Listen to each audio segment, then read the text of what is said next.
El texto que ha sido leído es en el que vamos a reflexionar en esta hora y he llamado a esto el amor en tiempos de inseguridades.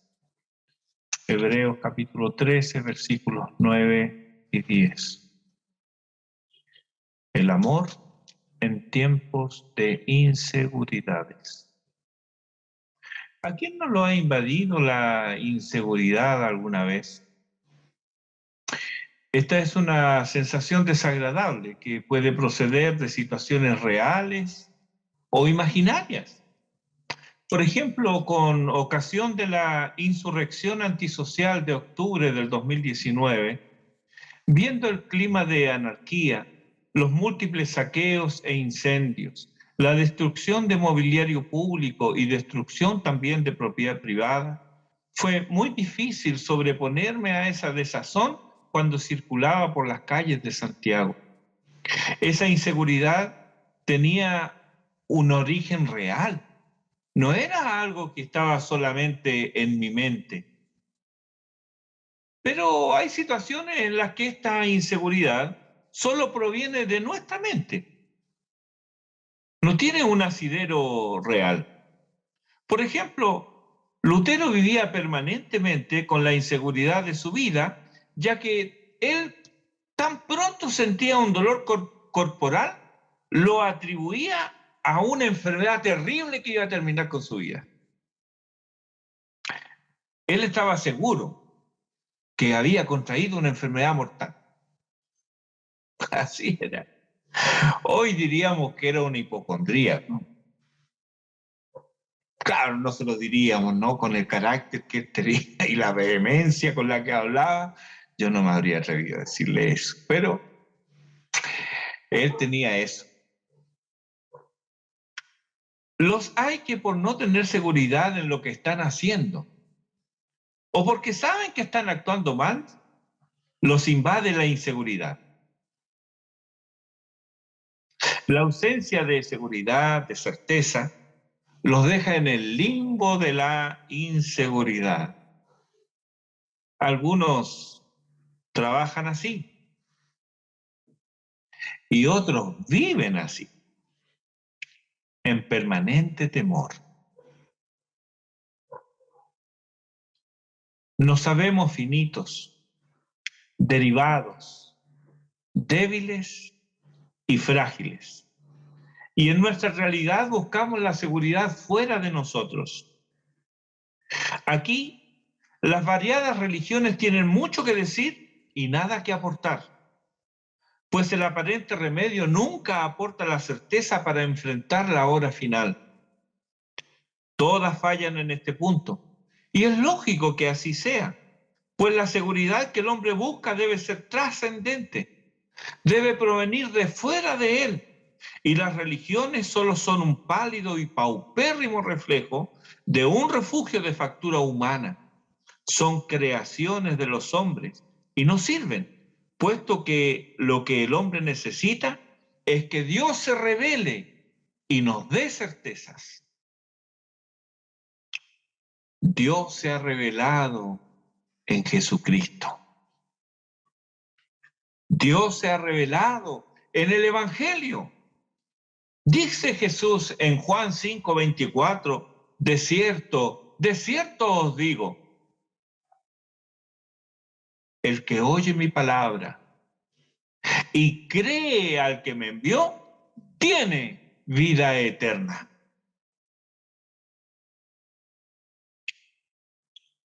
Y no vendrá a condenación, mas ha pasado de muerte a vida.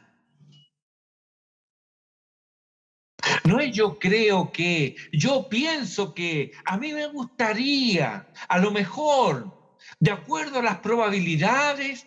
Esa es nuestra manera de hablar. No, así no habla el Evangelio.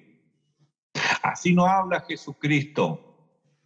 El que oye mi palabra y crea al que me envió tiene vida eterna y no vendrá a condenación, mas ha pasado de muerte a vida. Es certeza lo que nos provee Jesucristo y su Evangelio.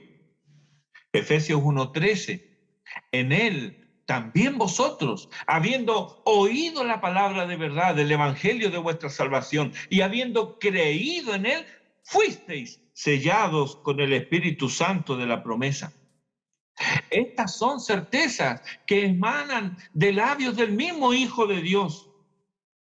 Esta es seguridad que nos transmite el Evangelio. Entonces, ¿cómo es que alguien que dice creer en Cristo, que dice creer en el Evangelio, tiene inseguridades? Creo que aquí estamos ante dos tipos de personas. Bien pudiera ser causa de inseguridad que se considere cristiano y no lo sea. Ya me han oído la historia del hombre que por más de 60 años asistió a la iglesia y en el umbral de la muerte fue preso de su condición. Clamó a Dios por misericordia, se arrepintió de sus pecados y horas después partía con su Salvador. Él creía que era cristiano, pero no estaba seguro. Y eso se reveló, eso se hizo evidente en su hora final.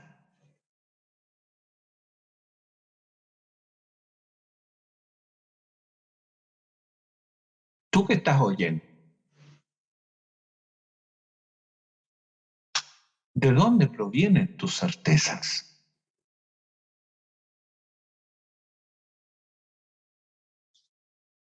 ¿O esperarás la hora final? No lo hagas. Puedes tener seguridad aquí y ahora.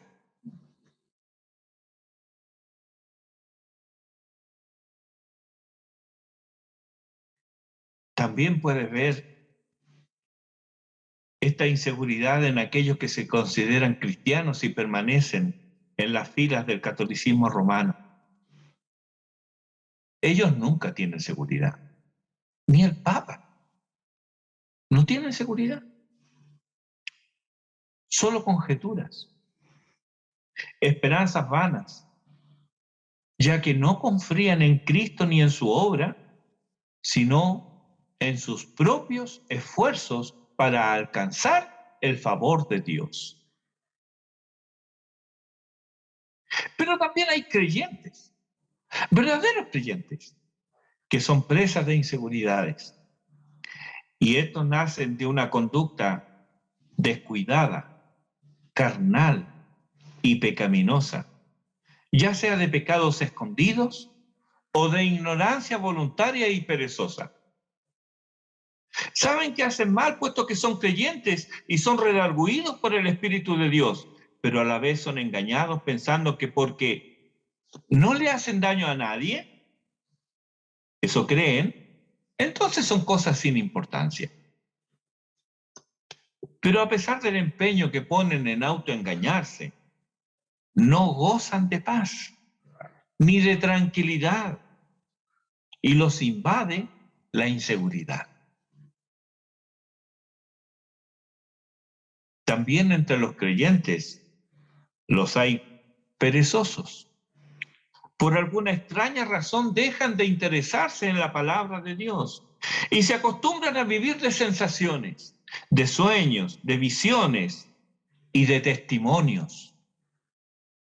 Pero no leen, no escudriñan las Escrituras, desconociendo las riquezas de Cristo y el Evangelio que nos han sido dados para nuestro peregrinar.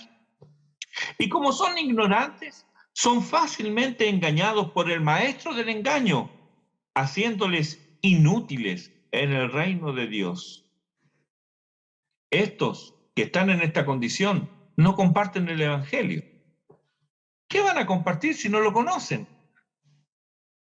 Viven con el temor de la muerte y todo lo que sale de su normalidad los pone temblorosos, con miedos, inseguros. Bueno, ¿no eran estos los casos que pasaban con los hebreos destinatarios de esta epístola. Sin embargo, al parecer también estaban experimentando inseguridades, puesto que el autor sagrado procede a asegurarles la protección permanente de Dios. Les hace recordar a los pastores fieles que han tenido y cómo ellos perseveraron aún en la aflicción porque tenían puesta su fe y confianza en Jesucristo, que es el mismo ayer, hoy y por los siglos. Pero acto seguido apunta a la raíz de la inseguridad. Versículo 9. Las doctrinas diversas y extrañas. Doctrinas ajenas, extrañas a la fe una vez dada a los santos. Y entre estas, una que subrepticiamente entra en las congregaciones, casi sin darnos cuenta, y de manera aparentemente inofensiva. ¿Y cuál es? Esto es poner la confianza en Cristo y algo más. Poner la confianza en Cristo y algo más. Versículo 9. No os dejéis llevar de doctrinas diversas y extrañas, porque buena cosa es afirmar el corazón con la gracia, no con viandas, que nunca aprovecharon a los que se han ocupado de ellas. Ahora el autor sagrado les insta a que deben afirmar sus corazones con la gracia de Cristo, con la gracia del Evangelio. Aquí, afirmar tiene el sentido de estabilizar, poner sobre una base segura. Recuerdo cuando me dio años atrás el infarto al miocardio. Todo mi cuerpo se resintió. Mi mente estaba lúcida, pero mi presión arterial se había ido a las nubes y la opresión que sentía en mi pecho era insoportable y dolorosa. Sudaba como nunca antes y las fuerzas me abandonaban. Me costaba respirar. Devolví todo lo que tenía en el estómago hasta vaciarlo por completo y la cabeza comenzó a darme vueltas. Entonces me pusieron en una camilla y un grupo de 4 o 5 personas me rodeó. Uno comenzó a dar órdenes, otro atendía a los monitores y alguien comenzó a administrarme diversos medicamentos conforme el que daba órdenes le decía. Todo eso para estabilizarme, para volverme a la normalidad, para salvarme la vida. Y una vez estabilizado, me intervinieron las arterias que tenía ocluidas. Si no lo hacían, ellos me perdían, aunque yo siempre he estado seguro en Cristo, desde el momento que vine a Él. Así opera la gracia del Evangelio. Trae sosiego al alma angustiada bajo el peso del pecado, ¿verdad? ¿No es eso lo que experimentamos cuando venimos al Señor? Sosiego. Trae sosiego al alma angustiada bajo el peso del pecado. Por medio de ella el creyente ahora es fortalecido. Deja, abandona, vomita el pecado en su vida y lo pone apto para que el Espíritu de Dios opere en su ser interior, transformándolo hasta llegar a formar en él el bendito carácter del Hijo de Dios. Para esto, la gracia es suficiente. Mira cómo el Espíritu de Dios usa esta palabra en las Escrituras. Afirmar. 1 Corintios 1:6. Así como el testimonio de Cristo ha sido confirmado en vosotros. Es la misma palabra, ha sido traducido como confirmado. El testimonio de Cristo. 1 Corintios 1:8. El cual también os confirmará hasta el fin. ¿Quién? Cristo. 2 Corintios 1:21. y el que nos confirma con vosotros en Cristo y el que nos ungió es Dios. Dios confirmando a sus hijos. Hebreos 2:3. ¿Cómo escaparemos nosotros si descuidamos una salvación tan grande, la cual, habiendo sido anunciada primeramente por el Señor, nos fue confirmada por los que oyeron, testificando Dios juntamente con ellos? No es que solamente los que oyeron testificaron, sí, aquí hay una obra de Dios. No, Dios mismo testificaba con ellos.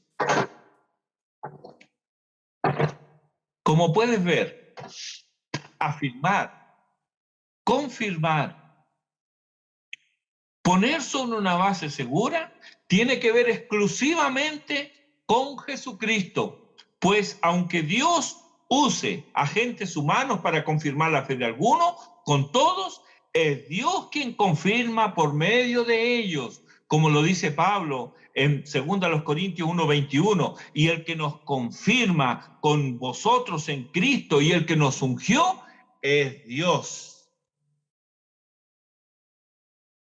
De modo entonces que el fundamento de la fe y el objeto de la fe es uno y el mismo, Jesucristo.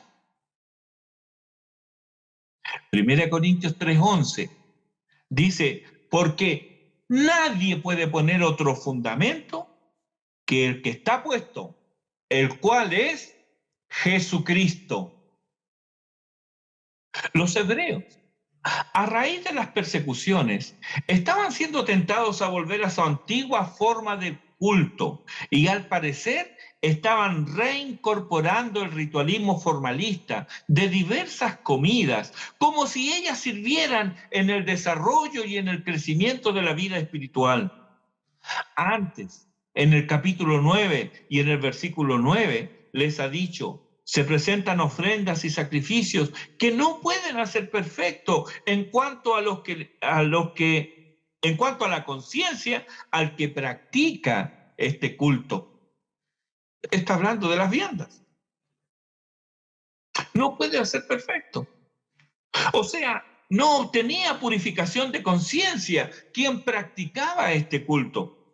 Nota ahora el contraste. En el mismo capítulo 9, versículo 14 de Hebreos, dice, cuánto más la sangre de Cristo, el cual mediante el Espíritu Eterno se ofreció a sí mismo a Dios, limpiará vuestras conciencias de obras muertas para que sirváis al Dios vivo.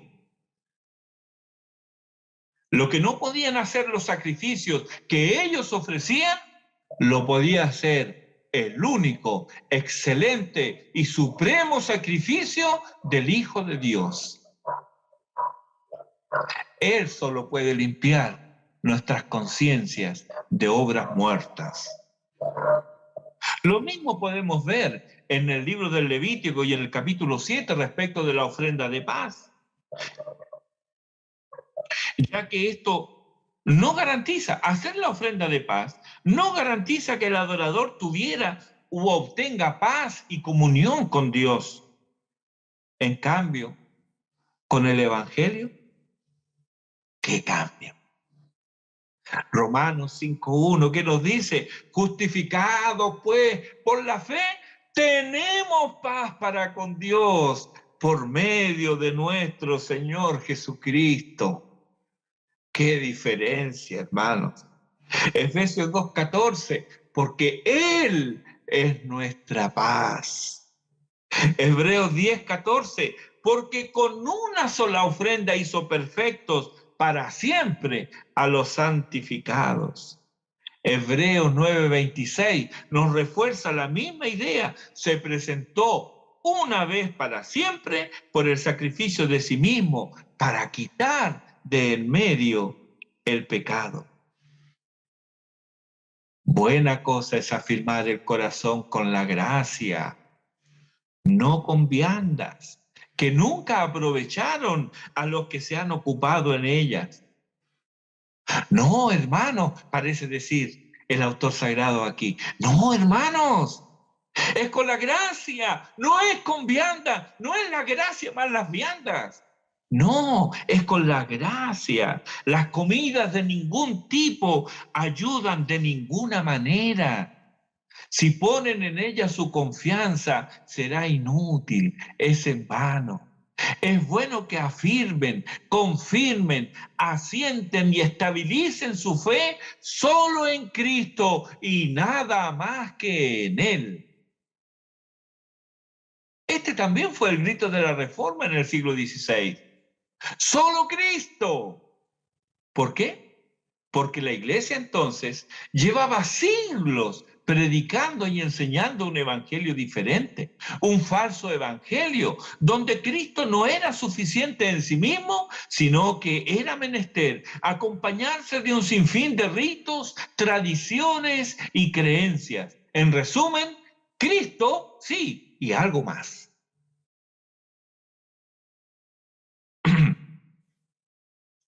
Esto es lo que hallamos en las sectas pseudo cristianas. Hablan de Cristo, sí, pero nunca Él es suficiente para salvar. Es Cristo más el rito. Cristo más los escritos del profeta tanto, o la profeta tanto, que también los hay. Cristo más la tradición. Y he escuchado a tantos hermanos tan inocentes escuchando, no, si hablan de la Biblia, hablan del Señor. Claro, pero te esconden la enseñanza donde la fe no está puesta solamente en Cristo, sino que en los escritos de fulana de tal. Cristo, solamente Cristo. Y este es el mal a sacudirse al interior de nuestras congregaciones, donde muchos vienen del catolicismo romano. Han salido del catolicismo romano, pero el catolicismo romano no ha salido de sus corazones. Lo mismo podemos decir de queridos hermanos que han salido de las filas del pentecostalismo. ¿Por qué estas creencias son tan fuertes que se resisten a salir? ¿Cómo es que pasa esto? Porque no solo fueron creídas, sino que fueron reafirmadas en los corazones con la práctica diaria. Además, la idea de contribuir en algo siquiera a la salvación es agradable al orgullo humano. El hombre natural no acepta algo que no le cueste nada. Algo de gloria se tiene que atribuir a sí mismo. Pero esto es contrario al Evangelio.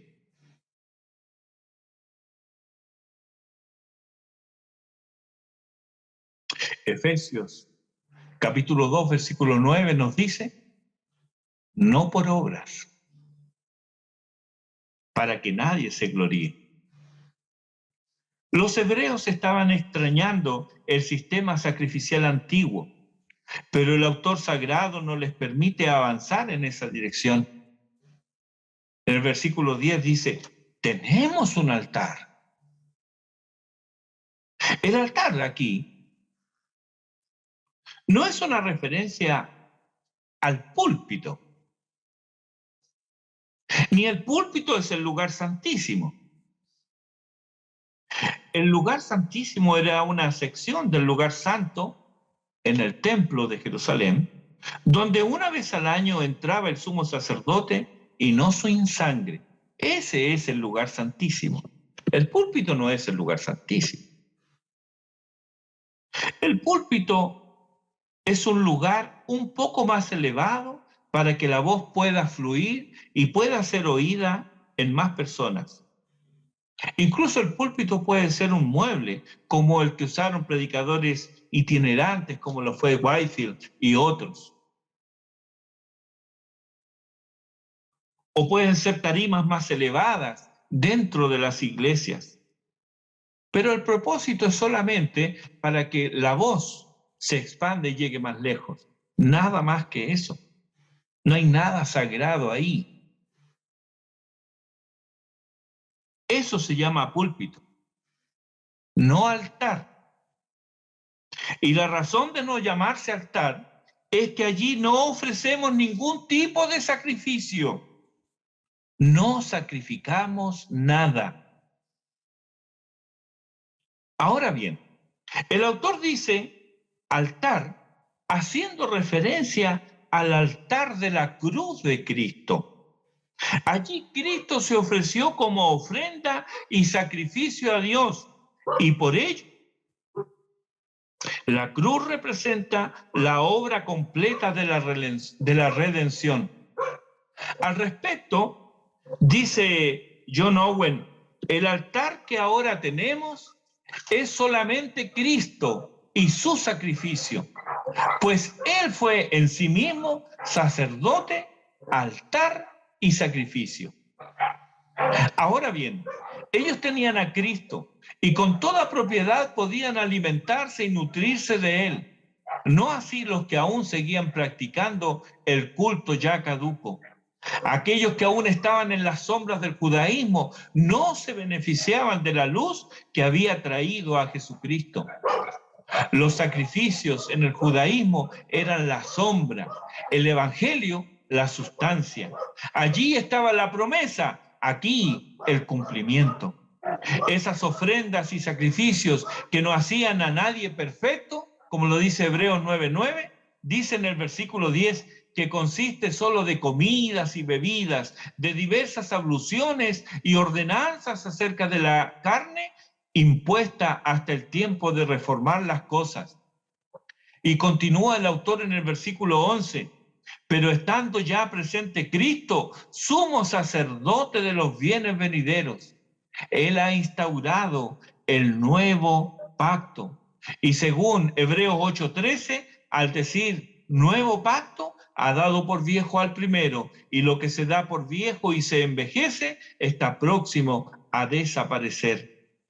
Este nuevo pacto, profetizado por Jeremías en el capítulo 31, los versículos 31 al 34, y recordado por el autor sagrado aquí en Hebreos 8, los versículos 8 al 12, nos reafirma los beneficios de la gracia de Dios, ya que la ley de Dios es escrita no en tablas de piedra, sino en la mente y el corazón. Hay una relación personal y directa con Dios, como dice en Hebreos 8:10. Hay conocimiento del Señor, como dice en el versículo 11, y perdón de pecados, como dice en 8:12. Pero, ¿por qué entonces insistir con el viejo sistema? No trae paz. No hay cambio de corazón en él. No hay una relación directa con Dios y no hay conocimiento del Señor. ¿De qué sirve? Y si esto por sí solo no sirve, ¿lo hará aceptable si lo mezclamos con lo verdadero? En ninguna manera. No podemos mezclar las cosas. Cristo es el autor y consumador de la fe. Él nos reconcilió con Dios. Él es nuestra paz. En Él tenemos perdón de pecados y vida eterna. Él es la fuente de todo consuelo y gozo. En Él nos son dadas preciosas y grandísimas promesas. Él nos descubre las riquezas del cielo. Es Él quien levanta del polvo al caído y da vida a los muertos. Es Él quien está con nosotros en nuestro peregrinar. Y es Él quien nos llevará a la gloria, donde nos presentará ante el Padre sin mancha, ni arruga, ni cosa semejante. Necesitamos a otro.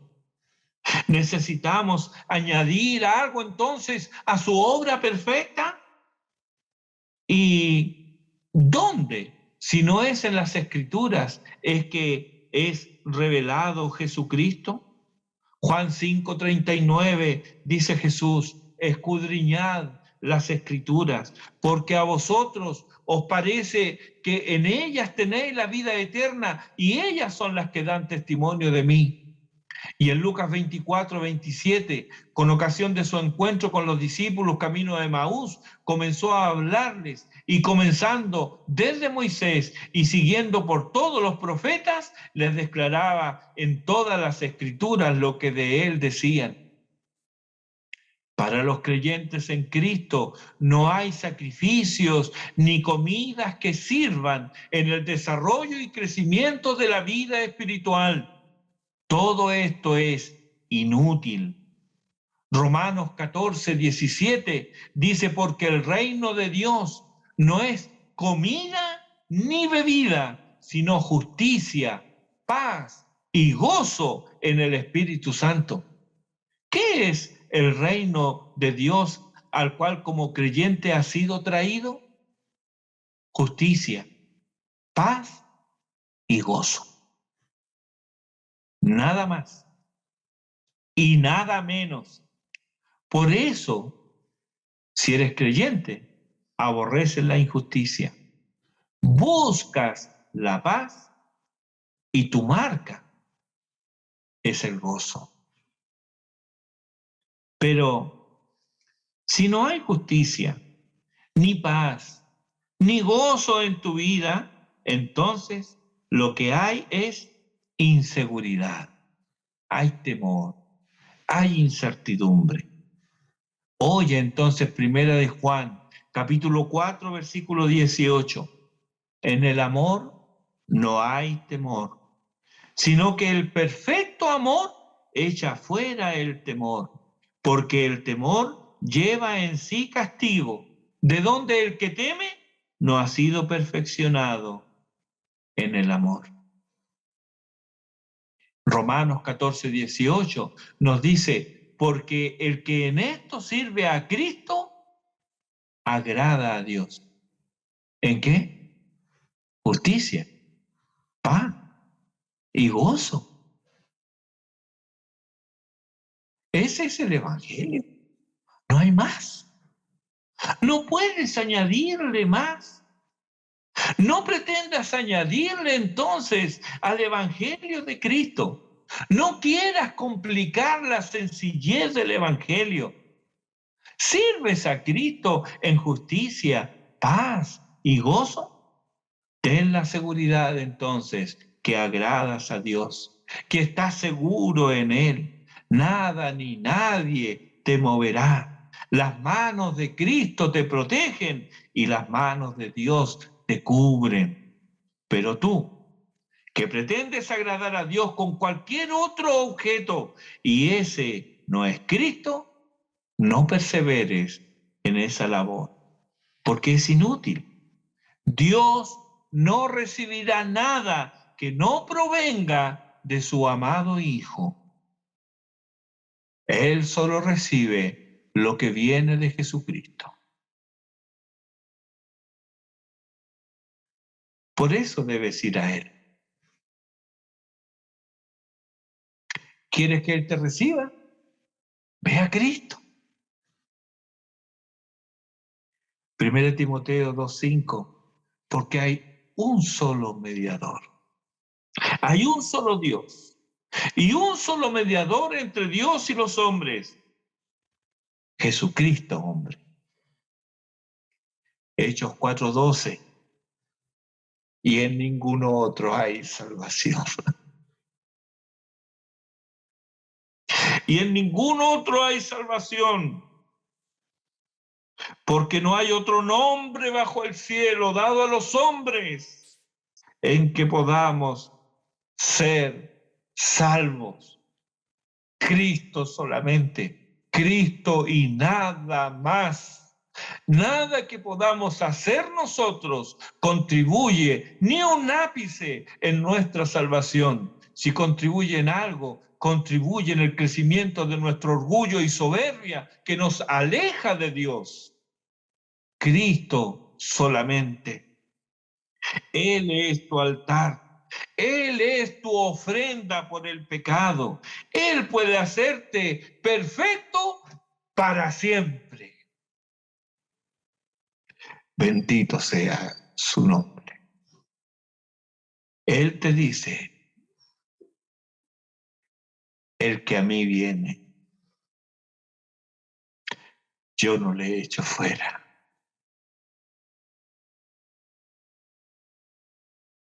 Oremos.